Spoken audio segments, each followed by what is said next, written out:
I know everybody is kind of sick of Crin collabs right now. I mean, the last one before the Dusk is a singular, which was just released about a month ago. And let's be honest, the singular was just alright. Today we are going to talk about the brand new Moondrop x Crinacle Dusk. After all, Dusk whispers secrets only the heart can understand. Or will it just be mediocre? Kicking things off with an unboxing, this is a Moondrop IEM, which means more waifu goodness. This time around featuring an almost monochromatic twin-tailed waifu wearing glasses and biting her nails. Perfection.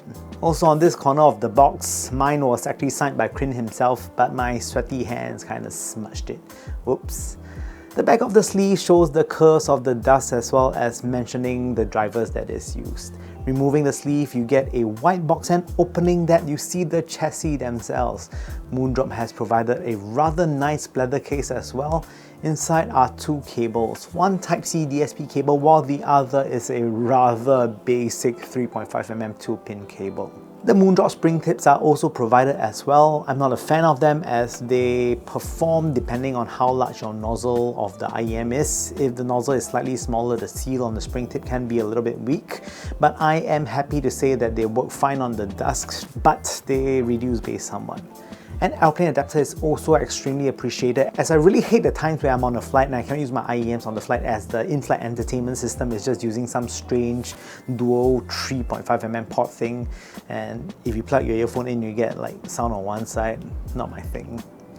You also get some literature with the Dusk as well as a postcard featuring the twin-tailed perfect waifu which you can mail to your weak friends and gloat at them. Build quality, if you have seen the Dark Saber which Moondrop released in 2023, the Dusk look rather similar with an exquisite wood faceplate. The way this wood catches the light is very pretty and almost shimmery. There isn't too much Moondrop or Crinacle branding on it, but only feature the word Dusk on the right chassis. The chassis is 3D printed and it's very clear and pretty. You know, for me, I like to look at the internals of things, so when I was a kid I got my first Game Boy Color and I had one in iconic purple that is see-through. It is just so satisfying to look at the internals. One thing to note is that the nozzle is on the large side. That is not to say that it will not fit third-party ear tips, it is just that it's slightly bigger so it's a little bit harder to fit them on.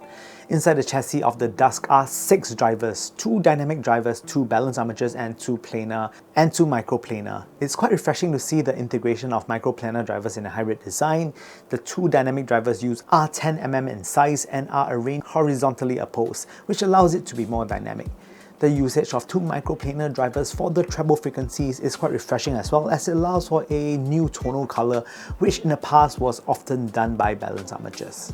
Cables. There are 2 cables provided, one of which is the DSP 2-pin USB-C cable, which is great if you're an Android user. You can plug it into your phone directly. But please note that the software that it is paired with for your DSP function is still pretty darn buggy. I did not manage to get mine to work, so really your mileage might vary. The cable is rather well made and feels more substantial than the 2-pin 3.5mm cable. The 2-pin 3.5mm cable, on the other hand, is serviceable but very basic. Sound. I have included a graph for your measured battery pleasure. Please note that this review is mainly done on the 2-pin to 3.5mm cable. I just found the 2-pin Type-C DSP cable to be lacking in terms of dynamics, especially from the unknown M section that is in the cable. For the folks watching, I think you guys might have already an idea how Crin likes to craft the sound of the IEM, usually with a scoop mid-bass section to give an impression of a very clear and distinct mid-range. This also results in an emphasis on sub-bass as a result as well. Usually there would be an emphasis on the upper mids around the 2 to 3K section, but on the Dusk this is rather relaxed. It isn't laid back to the extent where it just congeals with the lower mids, but it maintains enough energy for it to be exciting to listen to without strain.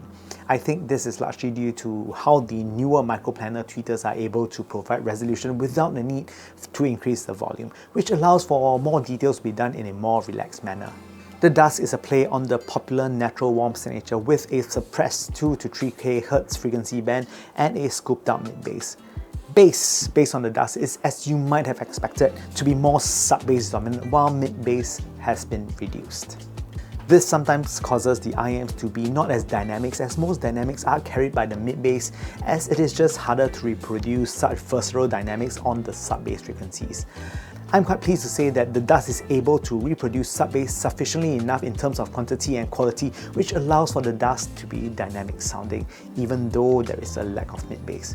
Bass texture is excellent and greatly resolving. Sub-bass integrates the mid-bass well and is largely cohesive. On the whole, bass is very clean sounding and integrates itself very well with the larger soundscape.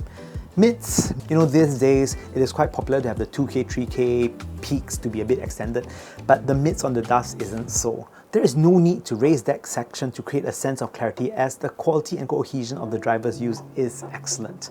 Female vocals are pristine with good weight and surprisingly airy. Resolution is fabulous, and especially at its asking price, it renders details effortlessly. Male vocals have a very neutral tonal weight, and it is neither warm nor lean. There are similarities between the female vocals when it comes to resolution and effortlessness, simply excellent. Instruments are also very clear. Positioning is pinpoint on the Dusk. If you listen to classical music and like to peel apart the layers of music, the Dusk can help you do just that, as positioning and depth is one of its strong points. Treble extension is simply amazing. Consistently, I found the Dusk to provide an airy listening experience while doing it so effortlessly. It does not need to rely on elevated treble for the perception of air.